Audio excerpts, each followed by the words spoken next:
There are 7 things that women suffer from not knowing, and I want to share them with you today. They're very easy to implement and recognize in your life. The first is save some money. Save some money, girl. I know that we all can't save copious amounts of money. We all can't go and put away $1,000 at one time, but that doesn't mean that you should not try. The problem with us having a mindset that saving, or anything for that matter, has to be this big thing that we do is that you never start because it feels like it's too much of an uphill battle. But if you just pick a number and stick to that number and focus on that number, you will get there. And I will add that it is better to go without something that you want right now than it is to continue to skip saving, because saving money doesn't seem like it's something that you need to do until you get in a predicament where you actually could benefit from having some extra money. Now, what I will say is I read I Will Teach You to Be Rich, and that was one of the best books that I could have read about my finances. It changed my life more than anything else that I've ever read or tried to do.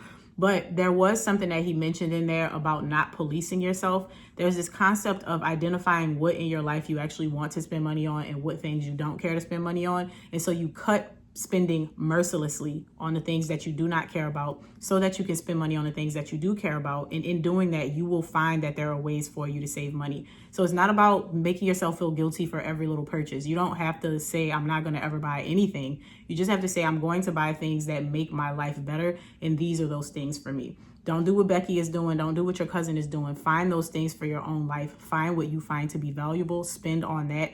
Cut back on other things. That way you can have more money in your pocket to do different things. Also, when it comes to saving, I would add that it's best to pick a number that you know will apply to your situation. So what would be some emergencies or situations that would come up that you might need money for?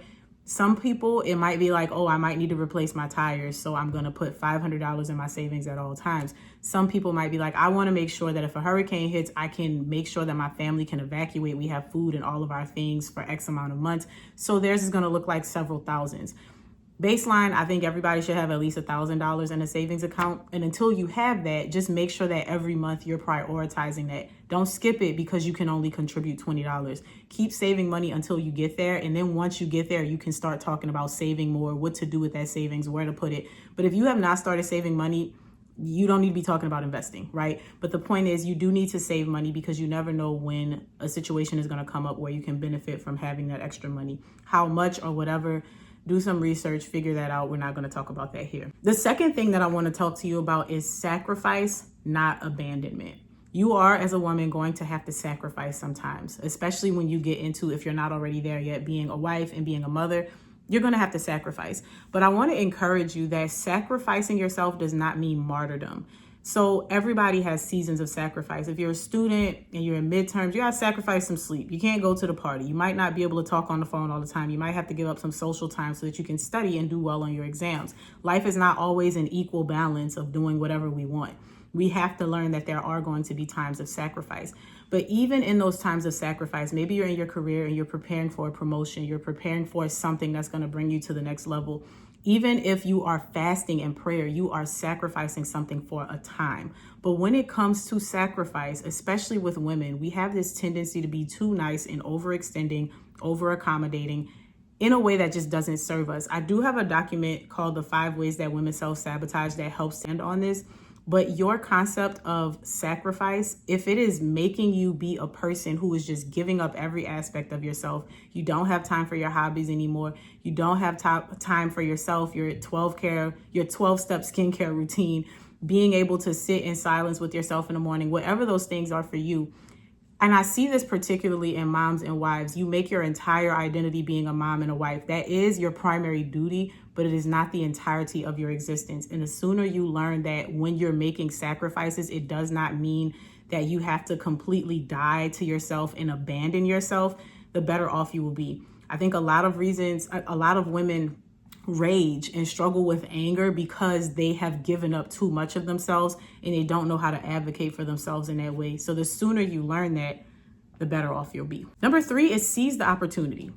Take the trip, even if you have to do it by yourself. A lot of times we like to justify, we say, oh, well, I don't want to go by myself because it's not safe. I don't want to do it alone. I don't want to look silly. You're going to miss out on so much life waiting on other people to show up for you in a way where you can just show up for yourself.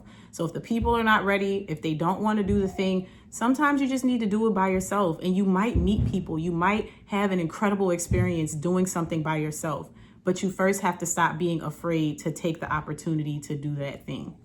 Number 4, there is no perfection, but there is righteousness. Don't let the fact that you can't be perfect keep you complacent in your foolishness, keep you complacent in your sin. A lot of us think that, oh, well, I'll never be perfect, so I shouldn't even try. And you may not say that out loud, but a lot of us walk through life in that way. So you might know that you should not do something, but then you say things like YOLO. You only live once, so let me justify this bad decision. That's not the way that you want to go. And when you're striving towards righteousness, you're always on the right path because you're also open to correction. So if you're striving toward righteousness and then you find yourself in a situation where somebody offers you feedback, or you just realize, or you have that conviction that I shouldn't be doing that thing, you won't allow yourself to say, well, everybody's doing it. Oh, well, I'm young. I'm supposed to be doing stupid things. Oh, well, I am going to mess up, because all of those things may be true. But what happens when we think like, oh, I can't be perfect, you just feel comfortable to keep doing that thing. Oh, I'm not supposed to have sex before marriage, but I really like him and everybody's doing it. Nobody's keeping themselves anymore. And so you start to let those thoughts creep up in your mind instead of saying, I know that I shouldn't be doing this thing and I'm not strong enough to do it on my own. Let me take this to God in prayer. I'm really struggling with this particular sin. I'm really being tempted in this way. Let me go to God in prayer and ask for him to help me. And when we start thinking about it like that, one, you're less likely to make silly mistakes because you are on the path and you're open to correction. You'll be seeking that wisdom and wise counsel from people.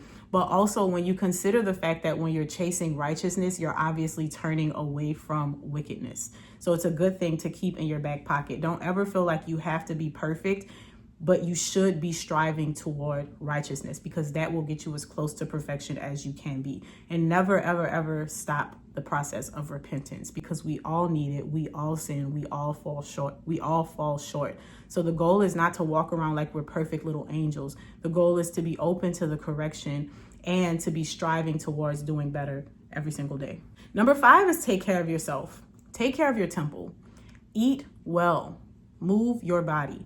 This is not about chasing numbers on a scale. This is not about being the skinniest in the room. If you have those specific things that you want to do with your body, maybe you want to tone up your arms, you want your back to look a certain way, you want to, tone your glutes or whatever, you want a slimmer waist, that's great. But overall, you need to treat your body like it matters because it is the thing that is going to get you through this life. And as you get older, your body will also get older and it will not continue to take the abuse of you eating fried chicken, Takis, and drinking liquor all the time. You have to make sure that you're being aware of it. This doesn't mean that you have to do away with everything that's a treat to you. It just means that you need to regulate it and you need to operate in moderation. When we talk about having things done in moderation, when we talk about having balance, a lot of people think in extremes, and it doesn't necessarily have to be extreme, but you should be eating more whole foods. You should be eating more fruit, more vegetables. You should be drinking more water and doing less of the things that are more processed. You don't want to continue to put bad things into your body and expect a good result. That just doesn't make any sense. And this is for everyone, but I'm specifically speaking to women because we do tend to carry a little bit more weight. We also tend to be a bit more stressed than our male counterparts. And sometimes that can add on to it. And we start eating because we're hormonal. We start eating our feelings. And then all of a sudden you're heavier. You're not being active. You're spiraling because you feel like this depression and anxiety is taking you out. But you still need to prioritize taking care of your body, because when your body fails, you will have much more issues. And one of the things that we don't pay attention to when we are healthy is how bad it can be when we're not healthy. So oftentimes we don't think about the results or the consequences of the way that we're neglecting our bodies until we get to those consequences. And by then, for some people, it's actually too late. So take care of your body now by prioritizing eating well and moving your body in some way. It could be walking. It doesn't have to be super high intense workouts. It doesn't have to be all this cardio, but it needs to be something that's going to keep you active and moving. Going along with that, your appearance matters. Stop letting people gaslight you and tell you that it doesn't. This does not mean that you need to always be a supermodel. This does not mean that you can't embrace your natural beauty. What I mean is there are certain ways that we can present ourselves that can be an extreme turnoff and cut us off from opportunities in the world. And it actually just shows that we don't care about ourselves. Sure, we're all going to have bad hair days. I have them plenty, right? We're all going to have skin conditions that pop up. But the thing that we can control is what we put on our body and the effort that we put into our appearance on a daily basis. So if you're having a bad hair day, just instead of putting on a bonnet and walking out the house like that, maybe use a scarf, maybe use a head wrap, maybe pull your hair back into a bun and put on a hat. Nobody says that you have to run around looking perfect, but on those days when you are not up to par, you can still put a few little finishing touches on your appearance.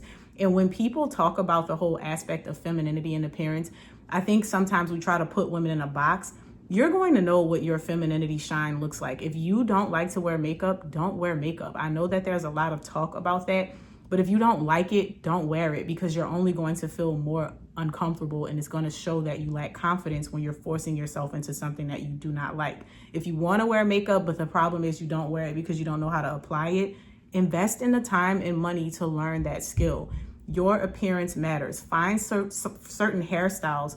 Find what suits you. Find the clothes that suit you and lean into those things. Stop spending all of your time trying to do everything and trying to look like everyone else and being influenced by people that you see on the internet. Spend time figuring out what that looks like for you and invest in your appearance if you have to. Even if it means that you're going thrifting or you're buying things secondhand, your appearance does matter, and it communicates to the outside world what you think, how you feel about yourself before you actually open your mouth. So I know that we all want to be comfortable, but there are ways to be comfy, but also look polished and put together.